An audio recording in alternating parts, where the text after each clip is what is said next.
The formalistic approach. Formalistic refers to a style of inquiry that focuses almost exclusively on features of the literary text itself, to the exclusion of biographical, historical, or intellectual contexts. New criticism examines the relationship between a text's ideas and its form, between what the text says and the way it says it. New criticism attempts to be a science of literature with technical vocabulary.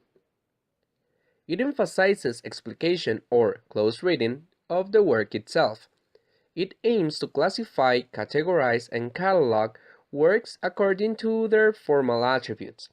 It attempts to treat each work as its own distinct piece, free from its environment, era, and even author. It focuses on the internal workings of the text rather than its external influences. It also deals with the structure, stanzas, rhythm, rhyme, and climax of texts. It is particularly useful to analyze short lyrical poetry. All the words, phrases, metaphors, images, allusions, and symbols are examined in terms of each other and of the whole system.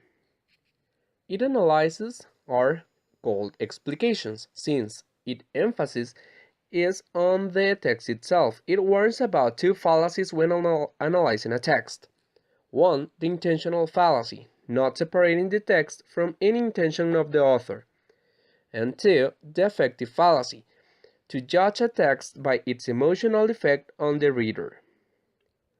Thus, the intentional or moral values of the author are not important for the analysis of the text. However, if the narrator of the text supports the implicit or explicit moral norms of the author, it is called a reliable narrator. If he or she does not, it is called an unreliable narrator. And now I want to explain in a few words what historical and biographical approach is. First, let me define historical, and it seeks to understand a literary work by investigating the social, cultural, and intellectual context that produced a context that necessarily includes the author's biography. And a key goal for historical critics is to understand the effect of a literary work upon its original readers. And the biographical literature is written by actual people, and understanding an author's life can help readers more thoroughly comprehend the work. Also, biographical focuses on explicating the literary work by using the insights provided by knowledge of the author's life.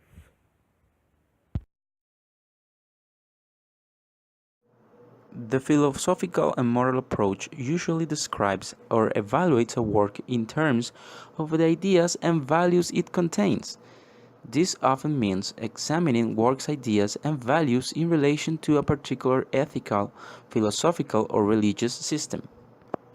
Besides looking at ideas, the philosophical approach may also examine the moral effect or value of a work in a more general way, considering how the images, events, characters, and even style in a work affect its readers as moral beings.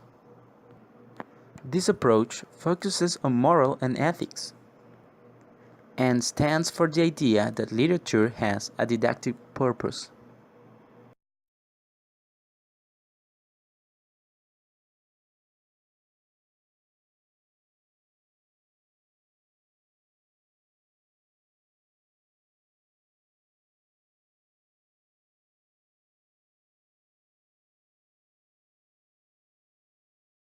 Hi, welcome everybody to our program, The Slam Game. This is a Salvatrucha High School edition.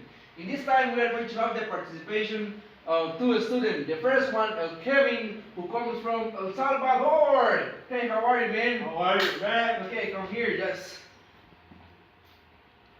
And the second participant is the student, Brian, who comes from La Carpio. So, welcome to our program, Brian. Hey, what about you? Bro, give me my wallet. Oh, really? Yeah, give me my wallet. Fast, fast.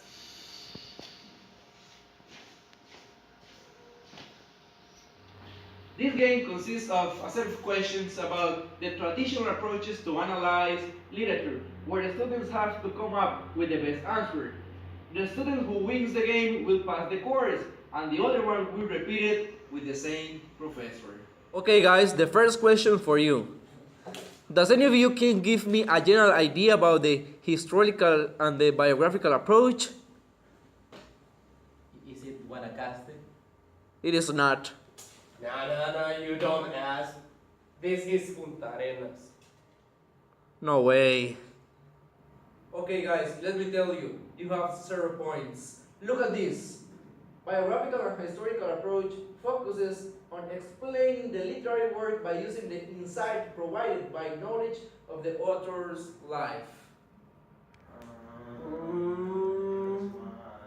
Now I get it. Okay, guys, question number 2. Why is it important to know the context in which the author lived when he or she wrote the work?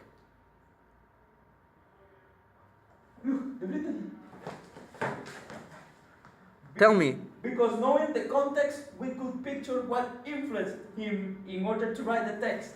Yeah, that's right. Okay, guys, we are in question number 3. Which of the following options is an advantage while analyzing a piece of literature using historical and biographical approach? Let me tell you the options. A. It helps students to pass the final test. B. It allows reader to go into author's personal life. C. It helps reader to understand all English. And D. It analyzes only the stylistic part of the text. Me. Okay, I know the answer. tell me your option. The option is C. Let me tell you are wrong. It is not. No, I know the answer. Okay, could you tell me? The answer is B. It allows the readers to go into the author's personal life. In this That- way, you can know what the author lived, so you can analyze a piece of literature. That's nice. It's amazing, guy. Thank you so much. You are really smart. The next question, guys. Which of the following fallacies are part of the formalistic approach?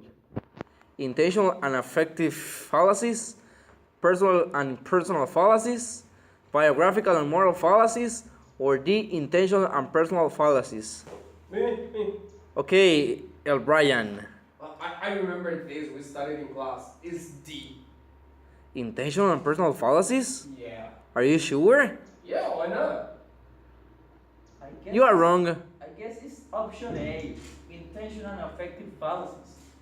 Because as long as I remember, the intentional is not separating the text from any intention of the author, and the affective fallacy is to understand a text based in our own feelings. Yeah, this is amazing. Yeah! I know the people from El Salvador should be really proud of you. Okay, guys, just to remember, El Kevin has 2 points and El Brian has only 1 point. So, next question. Which aspects does the formalistic approach deal with? It deals with morals, rhyme, and history. It deals with the cover, the paper, and lines. It deals with stanzas, rhythm, and climax of text. Or it deals with biography, rhyme, and lines. Okay. Please, El Brian. Yeah, the option is option C. It deals with the stanzas, rhythm, and climax of text. Because I remember that formalistic approach deals with more stylistic parts of the text. That's amazing. Again. So you have 1 point. So now you have 2 and you have 2 points. Okay, guys. Under which aspects does the moral and philosophical approach evaluate literary text? Based on the characters presented in the story? Based on the values and ideas presented in the text? Based on the rhythm and final sounds? Or based on the reader's sexual preferences? Okay, Brian, tell me. May I go to the bathroom? Really? This is not an answer here. I know, it's letter B. Okay, El Kevin. Based on values and ideas presented in the text. Sure, why? Because according to philosophy, every literary text has a moral and philosophical teaching. Yeah? Yes. This is amazing. Okay, just move on to the next question. Which philosophers' ideas are the pioneers for the philosophical and moral approach? Tom and Jerry ideas, Franklin Chan and K. Lornau's ideas, William Bradford and Antonius' ideas, Plato and Aristotle's ideas. Okay, Kevin, tell me. Tom and Jerry's ideas. No, that's for TV. Yes, It's the Plato and Aristotle's ideas. sure, because they are considered the fathers of the philosophy. Hey guys, let me tell you that we are in our last question and you are tied. So just let's decide who is the winner of this slums game. So let's start with the last question. Pay attention, guys. Which of the following options is one disadvantage of the moral and philosophical approach? The approach is too feminist. The approach doesn't work in Spanish and Chinese. Sometimes critics differ on the definition of what is good and what is bad. And it demands the study of science and religion. Dun, dun, dun, dun. Me? Okay, Brian, do you know the answer? No, but maybe it's A.